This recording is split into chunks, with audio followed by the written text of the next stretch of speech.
Thank you, everyone. I just wanted to start out by acknowledging, number one, Sharon and Jill for putting on an amazing seminar full of love and full of passion and power.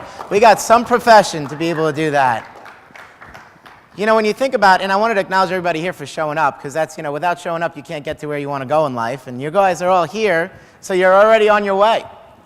But what I wanted to do today is during the break over there, I was trying to think through, because there's so much I want to get out, and I know I have a limited amount of time to do it. I wanted to figure out what the most important thing that I can share with everyone here so that you could take something back and on Monday morning be different. And I think, God works in mysterious ways. What happened yesterday is I did a doctor report yesterday morning before I flew out here, and there was a patient of mine, and he was about 25 years old, and he's from India. His whole family's in India. He's the only one that's here, and he's crippled. And the reason why he's crippled is he has multiple sclerosis. And he's been going to doctors for the last 5 years of his life that keep recommending more medication. They're telling him that he needs a cane. And lately, they're telling him that he has a cyst in his brain, and that if they don't take the medication that he tells them to, the cyst is going to burst. And he's so in fear, and he's so in despair. He's got nobody in this country. He's unemployed, he can't work, he's got a cane, he could barely move. He's only 25. And he came into the office because for the first time in his life, somebody gave him a little bit of hope. And I sat him down and we did a doctor report, and I blasted him with love. And I want to talk about what love is, because all it is the ability to care for another. Care. It comes from your heart. But I knew, because you see, the thing is, I prepare for my day, and I've been doing that for 12 years since I've been out of school. I knew that all that time I took to prepare, this is why. It was for this one guy. It was for this one moment. Because I knew something. I knew that if I didn't get through to him, they would have continuously drugged him to the point he would have died.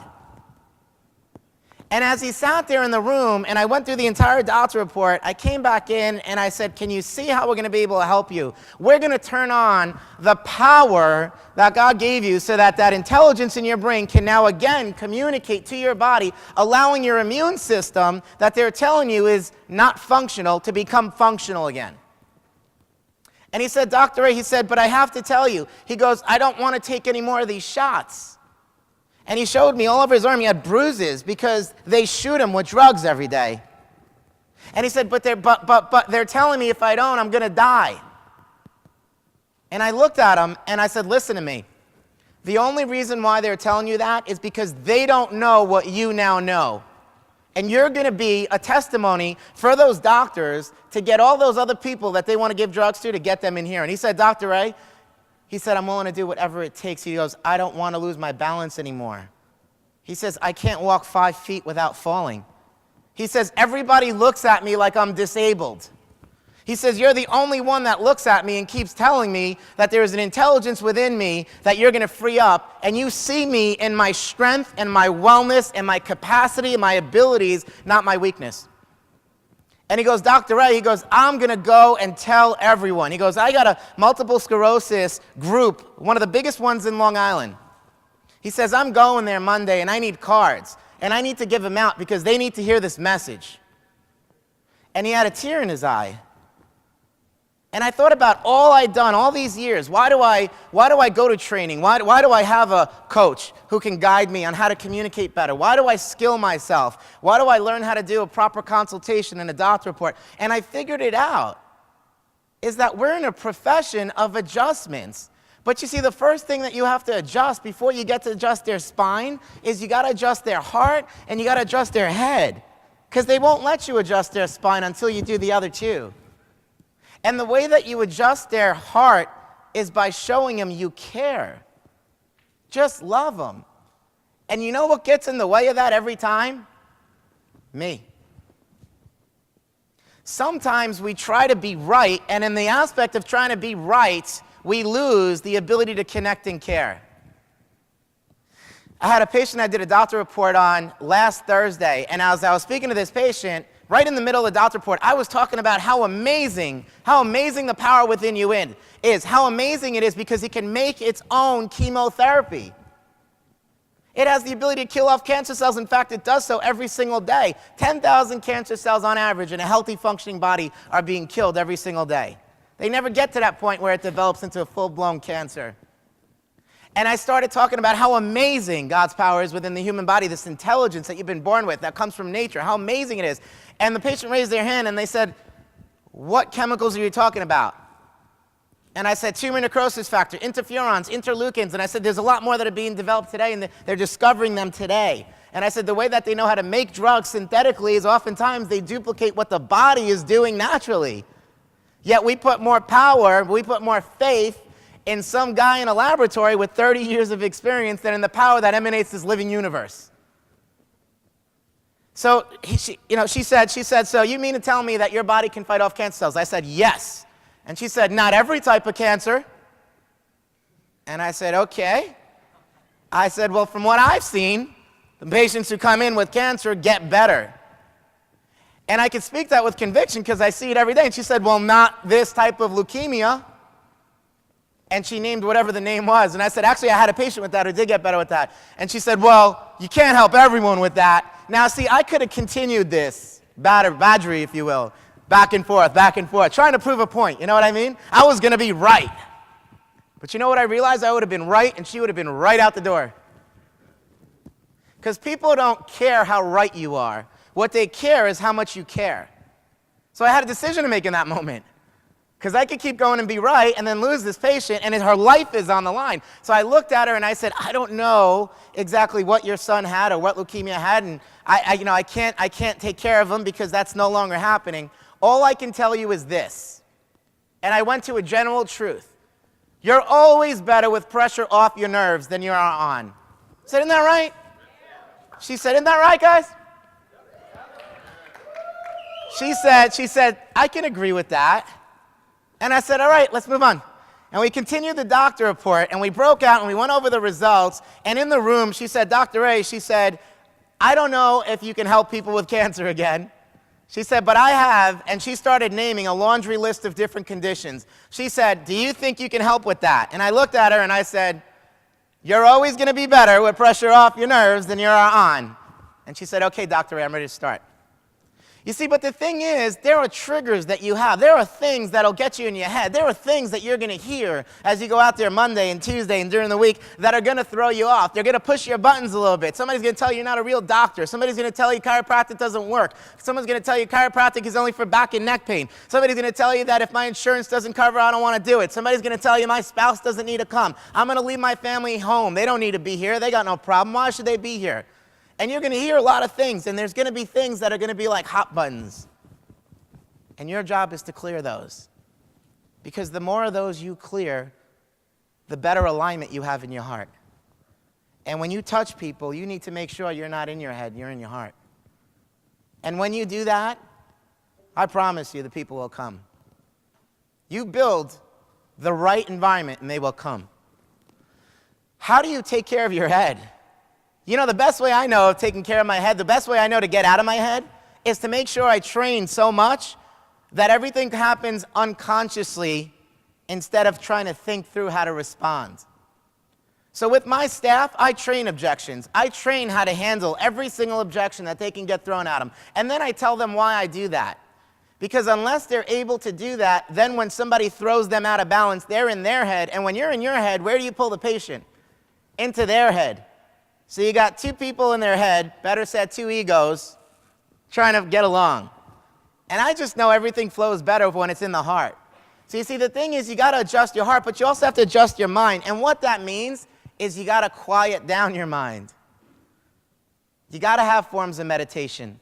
You got to have ways to prepare for your day. You got to have rituals that you do at night to calm down after a long day. How do you calm down? How do you get your mind to be quiet again? You got to create that in your day.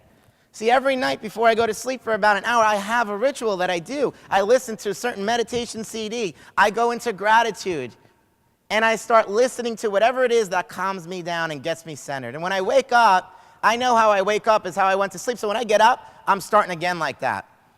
And I always, every single day, will either read a green book, or will listen to philosophy, or will listen to something inspiring to get my heart and my head on the right alignment channel. See, I want them resonating. I want people to feel my presence when I walk into that space. When I walk into a room, I want them to know.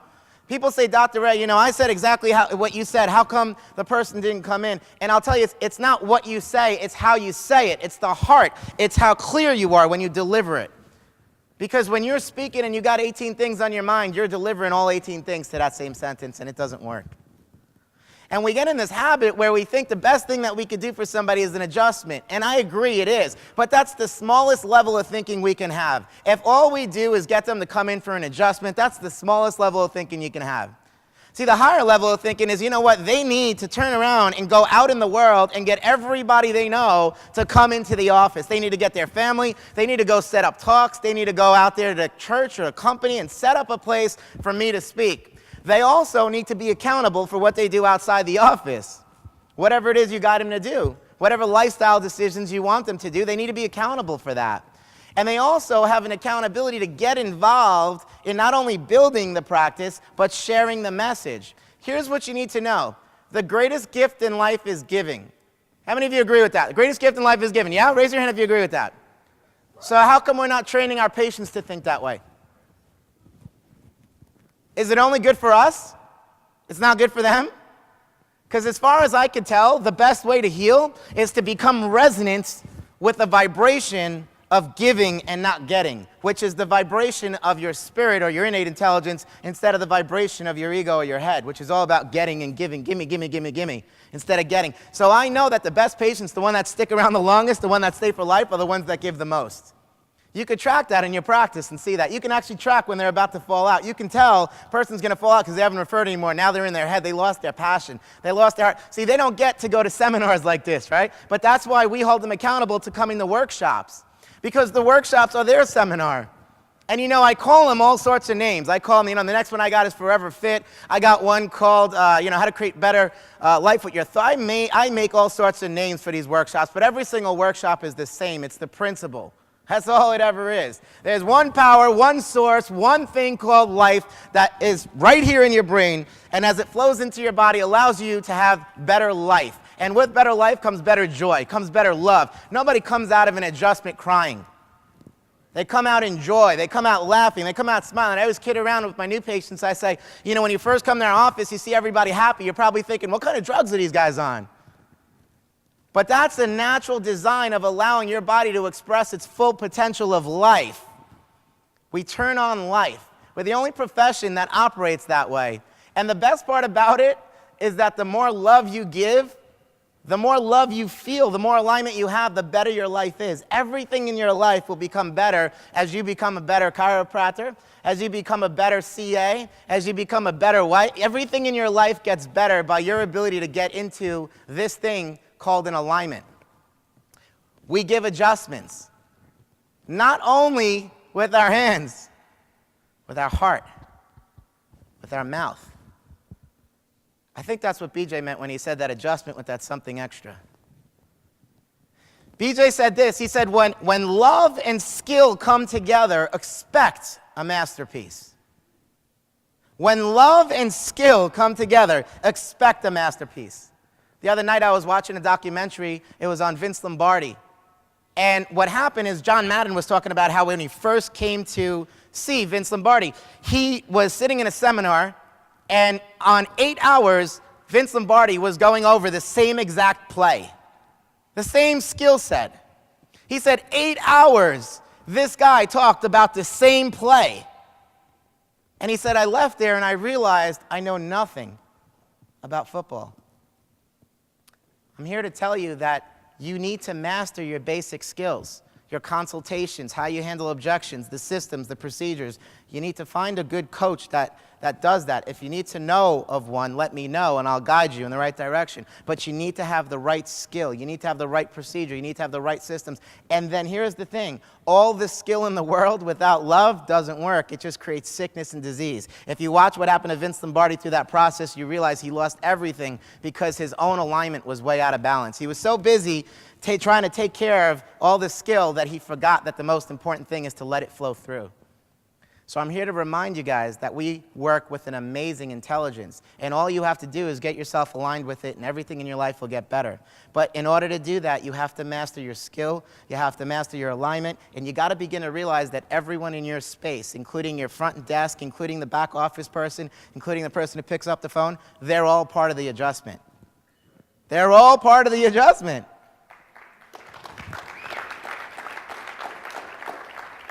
Our gift is simple. Share the truth with the world. That's all it is. You know, I had a patient, and I want to end on this. I had a patient that came into my office, right? And she was telling me her son's name is Ryan. He's 26 years old. And for the last 10 years, he's just been constantly experiencing psychiatric problems. Schizophrenia, bipolar disease. She said, I had him in and out of the psychiatric ward. And she had tears running down her eyes. And she said, Dr. Ray, please help. Do you realize you're the only hope? Do you realize if you don't get through, no one will? Who's going to do it? The pharmaceutical company? The medical doctor? The person that creates the drugs? Who's going to go fight for that patient? Who's going to fight for Ryan? How many of you are willing to fight for Ryan? Raise your hand if you want to fight for Ryan. That's what we do.